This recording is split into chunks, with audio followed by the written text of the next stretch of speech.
Bueno, quiero contarte la historia acerca de un rey.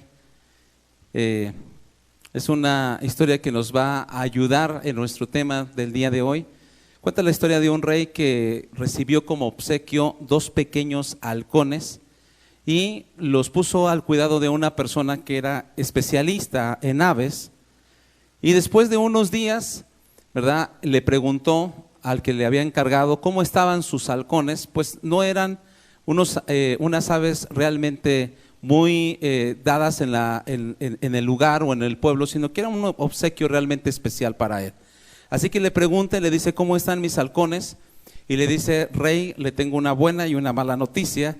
La buena noticia es que uno de ellos está muy bien y está volando, pero el otro desde que lo trajeron y lo pusieron en esa rama, no se ha movido de ahí. No vuela, no hace nada y no sé qué tenga.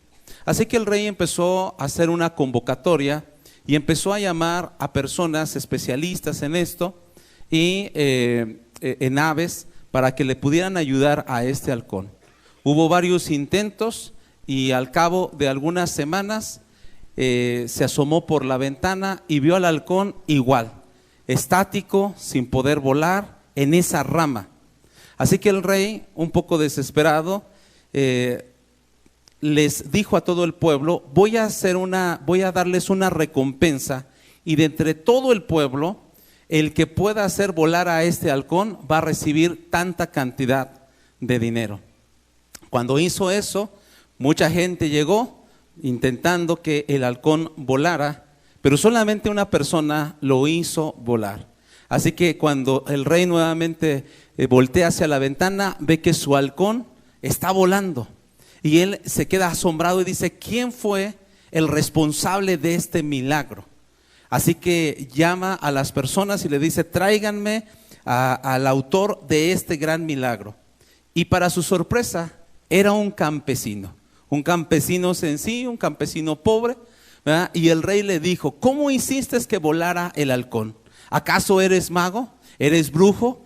¿Cómo lo hiciste? Y este campesino se sintió un poco intimidado por el rey y él contestó esto: tan solo corté la rama del árbol. Y entonces el águila entendió que tenía alas y comenzó a volar. Tan solo corté la rama del árbol. Y aquí hay algo muy importante para nosotros, amada iglesia. Quizás supondríamos que al cortar la rama del árbol el halcón iba a caer, ¿verdad?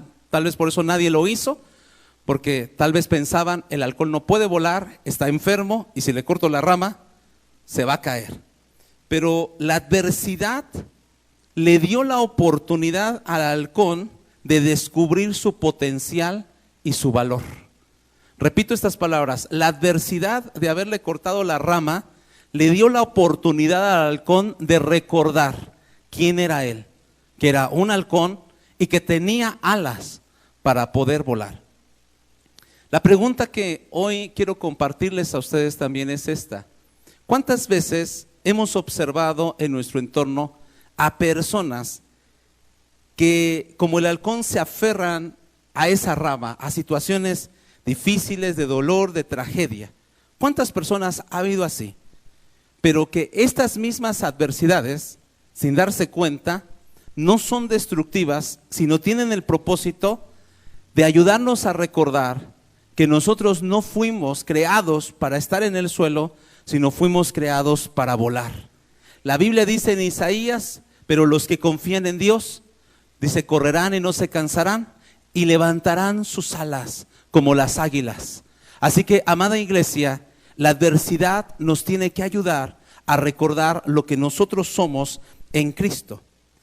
Cada uno de nosotros vivimos momentos difíciles donde las ramas de nuestra vida se tienen que cortar. Donde se tiene que cortar, y que esa rama, cuando se corta, le llamamos adversidad. Pero hoy quiero compartirte de una capacidad que el ser humano, todos los que estamos aquí, podemos desarrollar para que la adversidad no sea en contra de nosotros, el problema no sea en contra de nosotros, y cuando se corte esa rama nos caigamos, sino que la adversidad la usemos como una manera de sacar ese potencial que nosotros llevamos dentro. A esto se le conoce como resiliencia. La resiliencia es la capacidad para afrontar la adversidad. La resiliencia, por si no lo sabes tú, es la capacidad para afrontar la adversidad, para recuperarse ante la adversidad y para aprender y crecer ante la adversidad. 4 cosas sumamente importantes para saberla enfrentar, para recuperarte ante la adversidad, ante una pérdida, ante una situación difícil y dolorosa de tu vida, para recuperarte. Esa es la resiliencia, y para crecer y aprender a través de esa adversidad. Una persona resiliente no es una persona que haya nacido con resiliencia, sino que la va desarrollando día tras día. Y como nosotros decimos en nuestro lenguaje popular, la persona resiliente es la persona que no se achica, sino que sale con agallas ante la adversidad. ¿Cuántas personas resilientes habrá aquí con nosotros, amada iglesia? ¿Te consideras una persona resiliente? ¿Te consideras una persona que saca la casta en los momentos difíciles? Que a lo mejor todos, por ejemplo, se desmayó la abuelita por ahí, ¿verdad? Se cayó, se desmayó, y todos andan corriendo, y la otra también, la hija ya le está dando el patatús, y todos andan por acá y por allá corriendo y nadie llama al doctor, ¿no? O tú eres de las personas que sabes cómo enfrentar esas situaciones de crisis. Esto tenemos que desarrollarlo, y hoy vamos a hablar acerca del poder de la resiliencia. ¿Puedes decir conmigo esa palabra, resiliencia? Vele la cara a tu hermano si tiene cara de resiliente, por favor. O tiene cara de pobre de mí. Yo estoy solo en esta vida. Entonces, repito para continuar. La persona resiliente, número 1, sabe enfrentar la adversidad, sabe recuperarse de la adversidad, crece, ¿sí? Y aprende de la adversidad. 4 cosas fundamentales. La persona resiliente es parecida a una palmera, que cuando viene el huracán se dobla pero no se rompe. Podemos doblarnos pero no tronarnos, no rompernos, no destruirnos. Esa es la persona resiliente. Y quiero darles algunas características de una persona resiliente, a ver si tú eres una persona resiliente. La primera es que asume las dificultades como una oportunidad para crecer. Esa es una de las básicas y de las más importantes. Repito, asume las dificultades como una oportunidad para crecer. A lo largo de nuestra vida, todos, si no hemos pasado momentos de dolor, te tengo una noticia, los vas a pasar. Todos vamos a pasar momentos de dolor, o todos hemos pasado momentos de dolor. Y en estos momentos de dolor muchas veces nos desmotivamos, quiere venir el desánimo, pero una persona que tiene resiliencia ve más allá de los momentos oscuros. Esa es una de sus características. Estas personas asumen la crisis como una oportunidad para aprender y crecer. Saben que en los momentos difíciles no serán eternos. Y ellos tienen una mentalidad muy importante y diferente a la mayoría de las personas. Las personas resilientes saben que las cosas malas no llegaron para quedarse, sino que siempre cuando está la oscuridad va a venir la luz. Y cuando más fuerte es la noche es porque ya va a salir el sol. Esa es la característica de las personas resilientes. Y la Biblia dice algo acerca de esto en 1 Corintios 10:13. 1 Corintios 10:13. Dice algo muy importante, que ya lo hemos compartido en otras ocasiones. Para todos, principalmente para todos los que andan ahí, llore y llore, como Magdalenas, para aquellos que son compañeros de la llorona, ay mis hijos, ay mi esposo, ay mi suegra, bueno es así, pero, ¿verdad? Es este versículo para aquellos que de todo se quejan y que de todo lloran. Mira lo que te dice Dios, o lo que nos dice Dios. No nos ha sobrevenido ninguna tentación que no sea humana. En primer lugar, ¿qué nos está diciendo Dios? La prueba que tú estás pasando, la puedes soportar. Dile al que está a tu lado, la prueba que tú estás viviendo, la puedes soportar. Eso es lo que dice la Biblia. ¿Cuántos le creen a la palabra de Dios? Pero fiel es Dios, que no nos dejará ser tentados más de lo que no podamos resistir. Dios siempre es fiel. En cada adversidad Él va a estar contigo. Pero te tengo todavía una noticia todavía mejor. En primera nos está diciendo, la adversidad, la dificultad, la tentación que tú estás viviendo, tienes la capacidad suficiente, te lo digo yo que soy tu creador, tienes la capacidad suficiente para poder superarla, soportarla y superarla. Pero fiel es Dios que está contigo, nos dice el Señor. Pero también nos dice algo muy importante. Dice, sino que dará también juntamente con la tentación la salida para que podáis soportarla. Cada vez que viene una adversidad, amada iglesia, también viene la salida a esa adversidad. Para todo problema hay una solución y quiero decirte que Cristo es la solución para todas nuestras dificultades, que Él es la respuesta para todas nuestras preguntas, para todas nuestras dudas. En Jesucristo está la solución de todas las cosas. Así que una persona que es resiliente se pregunta, ¿qué puedo aprender de la adversidad? ¿Qué me va a dejar esta experiencia? ¿Qué jugo le puedo sacar a esta situación difícil? Es una persona resiliente, aprovecha las adversidades para cambiar.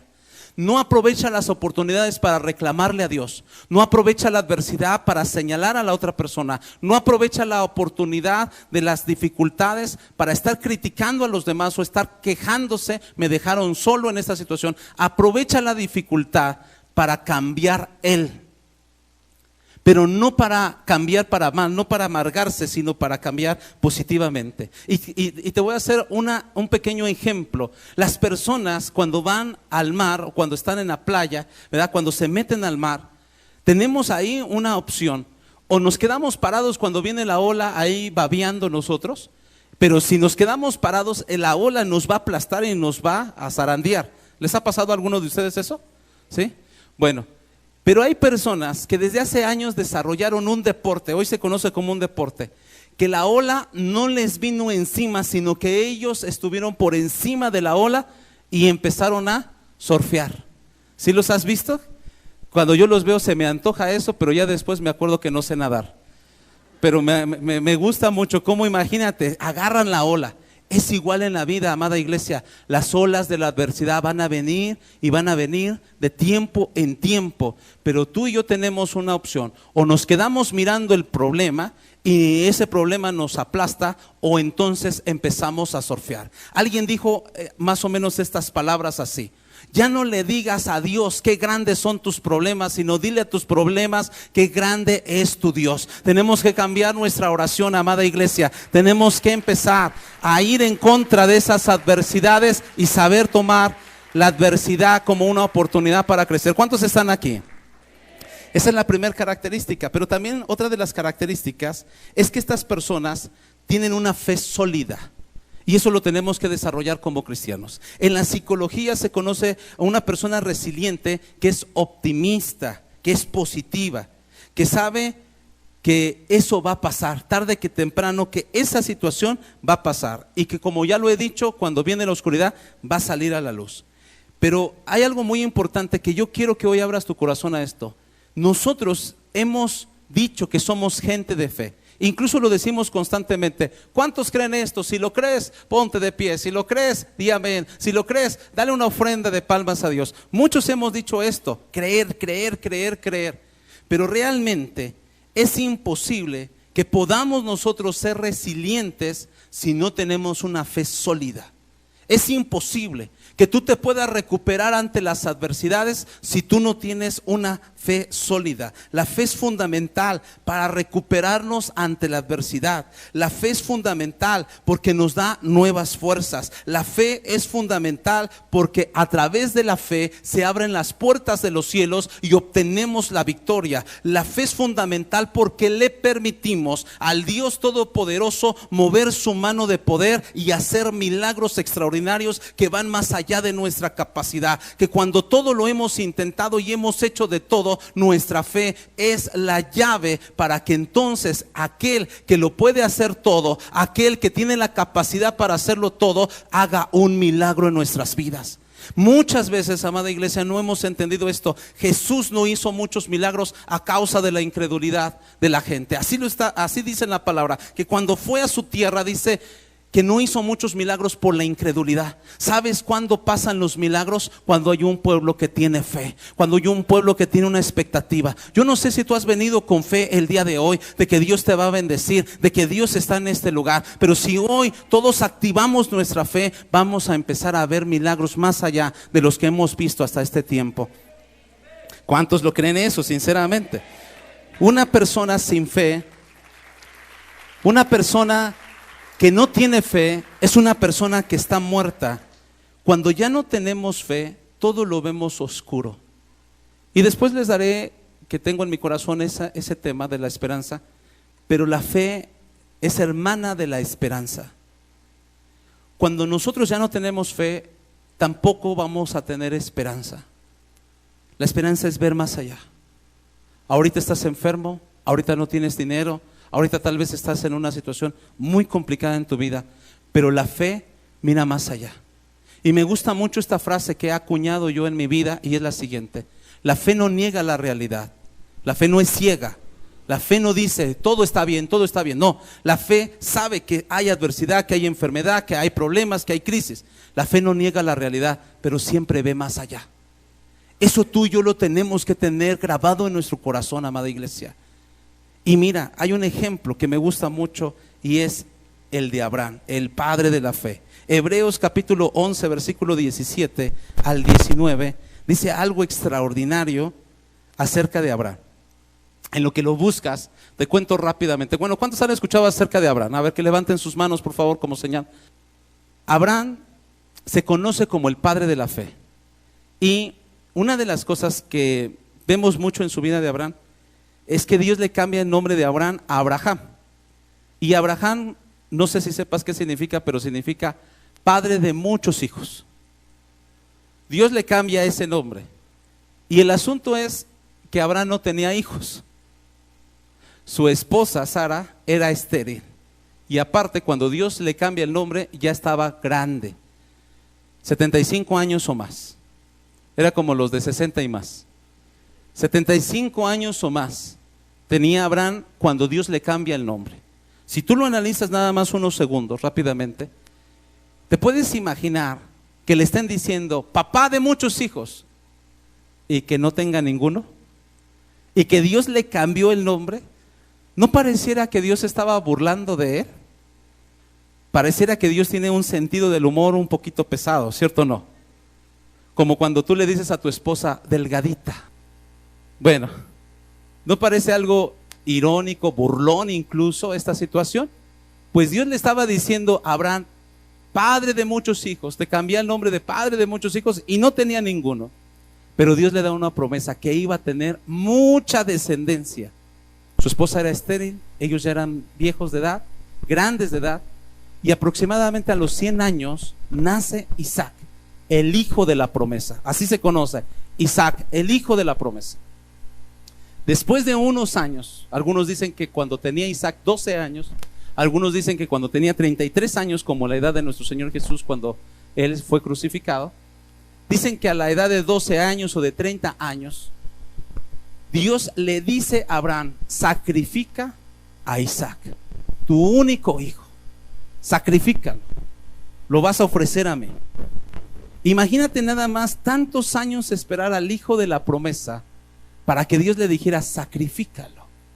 Pero en estos versículos que vamos a leer dice algo muy especial acerca de la fe de Abraham. Abraham, como un hombre de la fe, tenía una capacidad de sobreponerse ante la adversidad. Lo primero que hizo Abraham, no registra la Biblia, es que lloró, que se quejó, que le dijo, Dios, estás loco, ¿para qué me lo das y luego me lo quitas? ¿Estás mal? Yo nunca lo voy a sacrificar a mi hijo. No, sino que fue obediente y preparó todo para el sacrificio. Y cuando estaban ahí a punto de sacrificar Abraham a su propio hijo, le dice su hijo, como que empieza a ver algo extraño, y le dice, papá, aquí está la leña, aquí está el altar, pero ¿dónde está el sacrificio? Y Abraham le dice algo muy interesante, le dice, Dios proveerá. Dios proveerá. Esa es la fe. Tú no lo ves, pero hay personas que sin tener nada que comer, oran por los alimentos y después tocan a la puerta y es un vecino que les está trayendo alimentos. La fe siempre ve más allá, amada iglesia. No negamos la realidad, pero ve más allá. Y Abraham le dice, Dios proveerá Dios proveerá el sacrificio. Pero sígueme aquí en esta lectura, por favor, Hebreos 11:17. Por la fe, Abraham, cuando fue probado, ofreció a Isaac. Y el que había recibido las promesas ofrecía su unigénito, habiéndole dicho: en Isaac te serán llamada descendencia, pensando que Dios es poderoso para levantar aún de entre los muertos, de donde en sentido figurado también le volvió a recibir. ¿Qué significa esto que estamos leyendo? ¿Que sabes por qué Abraham iba a sacrificar a Isaac?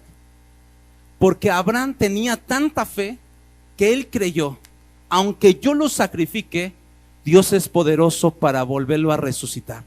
Porque si Dios me dijo que en Isaac yo tendré una gran descendencia, yo le creo a Dios. Y Dios va por encima de la muerte. Querido hermano, cuando tú ya no tienes fe, todo se va a morir. Pero aquel que tiene fe ve más allá. Siempre va a ver más allá. Siempre ve la luz al final del túnel. Siempre ve la vida aún después de la muerte. Por eso dice la palabra que nosotros no somos como los que no tienen esperanza, sino que nosotros tenemos esperanza. Somos un pueblo que veremos la luz al final del túnel, que veremos la vida después de la muerte, porque Jesucristo dijo: aquel que cree en mí, aunque esté muerto, vivirá. Así que Cristo es la resurrección y la vida, y Abraham tenía esta fe que Dios podía resucitar a Isaac. Si Dios te ha dicho algo verdaderamente, yo cuando leí esta parte, yo le dije a mi esposa: ¿sabes por qué muchas veces dudamos algunas cosas? Porque en primera dudamos si Dios no nos dijo o no. ¿Sabes por qué mucha gente duda de su matrimonio? Porque duda primero si Dios le dijo cásate con él o no. ¿Por qué mucha gente duda de su ministerio? Porque en primera duda si Dios le dijo o no. Abraham no dudó. En Isaac, no me equivoco, Dios me dijo que en Isaac yo tendré descendencia, y aunque yo lo sacrifique y aunque muera mi hijo, Dios es poderoso para resucitar. Esa es la recuperación que tenemos que tener. Amada iglesia, hay cosas que tú ya las has dado por muertas, pero hoy quiero decirte que Cristo es la resurrección y la vida. Si alguien las puede resucitar, ese es Dios. Lo llevó Dios a Ezequiel, al profeta, al valle de los huesos secos, que muchos de nosotros sabemos, y estaban completamente secos los huesos. No tenían nada, no tenían sangre, no tenían vida, estaban completamente secos. Y entonces Dios le pregunta a Ezequiel, el profeta, y le dice: ¿estos huesos vivirán? Y hoy Dios te pregunta: ¿y tu familia vivirá? ¿Y tu negocio vivirá? ¿Y tendrás un futuro? ¿Y tu ministerio se volverá a levantar y volverás a brillar como antes? Y entonces el profeta le contesta: yo no lo sé, tú lo sabes todo, pero hay alguien que aquí sí sabe, porque todavía Ezequiel no había visto a Jesucristo, pero nosotros hemos visto a Jesucristo. El profeta no había todavía tenido la revelación de que Cristo es la resurrección y la vida, pero tú sí, amada iglesia. Y hoy te pregunta: ¿esos huesos vivirán? ¿Ese futuro vivirá? ¿Podrás nuevamente brillar? ¿Podrás sonreír después de la muerte de tus familiares? ¿Podrá venir el gozo nuevamente sobre ti? Hoy te digo que sí es posible si puedes creer. Hoy te digo que todo es posible si tú le abres a Dios tu mente y tu corazón y le dices: claro que sí, Señor, yo creo firmemente que tú lo puedes hacer. Alguien aquí tiene que elevar su fe el día de hoy, amada iglesia. Si no hay una fe sólida, no puede haber recuperación en la adversidad. ¿Sabes por qué la persona resiliente tiene un grado de fe mayor? Porque la persona que es resiliente sabe que siempre, siempre, siempre hay una salida ante toda la adversidad. Otra de las cosas muy importantes, de las características de una persona con resiliencia, es que no se aferra al sufrimiento. No se aferra al sufrimiento. Y yo quiero recordarte algo: el dolor y el sufrimiento son dos cosas diferentes. El dolor es inevitable, todos pasaremos por momentos de dolor, pero el sufrimiento es opcional. Nos caemos, nos cortamos el brazo y provoca dolor, pero el sufrimiento es que tú no dejes que sane esa herida. Es que estés recordando y recordando y recordando lo que te hicieron, el mal que te hicieron. Me violaron, ya todos lo saben.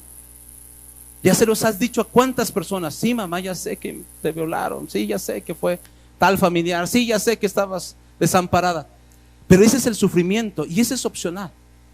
Tú y yo no podemos evitar el dolor, todos pasaremos por dolor, pero el sufrimiento tú lo provocas o lo sueltas. Tú y yo tenemos en nuestra vida, amada iglesia, la responsabilidad de ser felices, pero también la decisión de seguir sufriendo. La persona con resiliencia sabe asimilar el dolor y no se deja caer en el sufrimiento. Sabe asimilar el dolor. Ok, perdí a mi hijo, sabe asimilar el dolor, pero no se estanca en eso. No dice como unas personas, ya se murió, por ejemplo, ya se murió mi papá, ya me morí con él. Se murieron mis hijos, yo ya me morí con ellos. No, sino que sabe que la vida continúa. ¿Cuántos saben eso, sinceramente? En otras palabras, no se aferra a sufrir, suelta el sufrimiento y deja que Dios le sane su alma para que pueda desarrollar su propósito de vida. Eso es algo fundamental. Y también hay algo muy importante acerca de las personas con resiliencia, y es que las personas que tienen resiliencia tienen la capacidad de adaptarse ante la crisis. Ante las situaciones, las personas con resiliencia se adaptan ante la crisis. Y yo les he dicho algo muy importante a varias personas: la persona que más rápido se adapte es la persona que sufrirá menos. La persona que más rápido se adapte es la que sufrirá menos. Las personas que desarrollan resiliencia se adaptan y no están luchando con la pregunta ¿por qué? Esa pregunta que nos ha hecho tanto daño a la mayoría de los seres humanos: ¿por qué? ¿Por qué te lo llevaste, Señor? Por ejemplo, hace 8 días pasó el Día del Padre. ¿Por qué no tengo padre? ¿Por qué me violaron? ¿Por qué me dejó mi mamá? ¿Por qué me dejó mi esposo? ¿Por qué me engañaron? ¿Por qué me fueron infieles? ¿Por qué no tengo trabajo? Las personas con un temperamento perfeccionista batallamos mucho con esa pregunta. Y las personas que siempre están acostumbradas a hacer planes de toda su vida, que no está mal hacer los planes, sufren mucho porque es difícil que se adapten cuando siempre está la pregunta ¿por qué? Yo les he dicho a varias personas que actualmente estoy ministrando: ¿importa el por qué? Me dicen, pero ¿por qué me dejó? Yo no lo sé. ¿Por qué te dejó tu esposo? Pero realmente vas a sacar algo bueno de estar ¿y por qué? ¿Y por qué? ¿Y por qué? Te vas a hacer más daño del beneficio que vas a obtener, aunque te dijera la verdad la persona. Aunque te contestara, sí, te dejé por esto y por esto y por esto. ¿Y de qué te va a servir? La persona que tiene resiliencia, amada iglesia, es una persona que ya no se pregunta por qué, sino se pregunta para qué. ¿Qué propósito hay en esto? ¿Qué puedo aprender? ¿Cuánto puedo crecer? ¿Cuánto puedo mejorar? Siempre es importante que tú te hagas esta pregunta. Y dice Romanos 8:28: y sabemos que los que aman a Dios, todas las cosas nos ayudan para bien. Esto es a los que conforme a su propósito son llamados. Los que amamos a Dios, todas las cosas nos ayudan para bien. Todas las cosas, amada iglesia.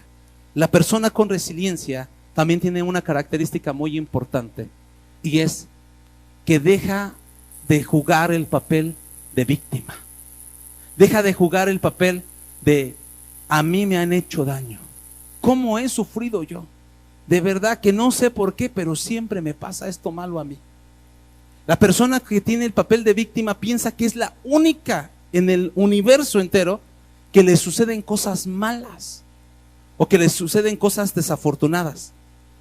Pero también una persona, y voy un poquito rápido porque quiero pasar a esto, una persona con resiliencia tiene una característica muy importante: piensa diferente. Su mente está revolucionada. ¿Y en qué piensa diferente? La adversidad no la ve como adversidad, sino la ve como oportunidad. ¿Sabes que las grandes mentes en cada situación difícil, como una pandemia, ven que en la necesidad hay una oportunidad? Y muchos se han hecho ricos ante la necesidad, porque cuando hay una necesidad siempre ven una oportunidad. Les conté, no sé si se acuerdan, de los 2 vendedores de zapatos. ¿Alguien recuerda esa anécdota? De los 2 vendedores de zapatos, que estos eran los mejores vendedores de zapatos de toda la empresa. Así que los mandó el jefe, el dueño de la empresa, los mandó a una isla ahí muy lejana donde había pues varias personas. Y entonces estos 2 vendedores de zapatos iban con toda la expectativa: vamos a vender un montón de zapatos. Cuando llegan, se sorprenden tanto porque se dan cuenta que todos los de la aldea no usaban zapatos, ni siquiera chanclas, ni guarachitos, ni nada por el estilo. Y entonces uno de ellos se enfurece y se enoja. Este jefe se está burlando de nosotros. ¿Cómo nos manda a vender zapatos a un lugar donde nadie usa zapatos? Me hizo perder mi tiempo, me hizo perder mi dinero en venir hasta acá. Y se enojó fuertemente. Pero el otro vendedor de zapatos le estaba hablando al jefe y le dice: jefe, mándeme 2 trailers porque aquí nadie usa zapatos, les voy a vender zapatos a toda la comunidad. ¿Qué es la diferencia, amada iglesia? Depende cómo tú lo veas. La persona que tiene resiliencia tiene una capacidad de pensar que la adversidad no le va a causar algo malo, sino que lo va a hacer más fuerte. En estos días ha sido o tendría que ser como un eslogan para nosotros: Señor, no quites la montaña, solo te pido que me des la fuerza para subirla. Dios muchas veces no va a quitar la montaña, pero te va a dar la fuerza ante la adversidad, te va a hacer más fuerte, te va a fortalecer tus pies, tus tobillos, tus rodillas, para que tú subas, amada iglesia. Recuerda que Dios está más interesado en cambiarte a ti que cambiar tus circunstancias. Aprovecha la adversidad, saborea a veces el momento de dolor, porque después del dolor viene el gozo. Jesucristo lo dijo: ahorita están llorando, pero después su tristeza se convertirá en gozo. Ahorita tal vez estamos enfermos, pero nuestra enfermedad se convertirá en sanidad. Veremos la mano poderosa de Dios. La escasez se convertirá en prosperidad. ¿Cuántos creen eso en el nombre poderoso de Cristo Jesús? Así que tenemos, amada iglesia, que ver más allá. Revoluciona tu mente, trabaja en tu mente, invierte en tu mente. Les contaba a sus hermanos del primer servicio acerca de Víctor Frank, cómo este gran hombre estuvo en el holocausto durante 3 años ahí, viendo a tanta gente que era asesinada por los nazis, desde 1942 hasta 1945. Y este hombre, Víctor Frank, vio cómo asesinaron a su esposa, cómo asesinaron a sus padres, cómo asesinaron a su hermano y a su cuñada, a todos. Y en un momento de su vida pensó él en quitarse su propia vida. Pero Víctor Frank escribió libros que han ayudado a millones de personas en todo el mundo cómo enfrentar el dolor, cómo superar el dolor, cómo recuperarse ante la adversidad. Ha escrito libros maravillosos, Víctor Frank, como El sentido de la vida del ser humano, entre otros libros más.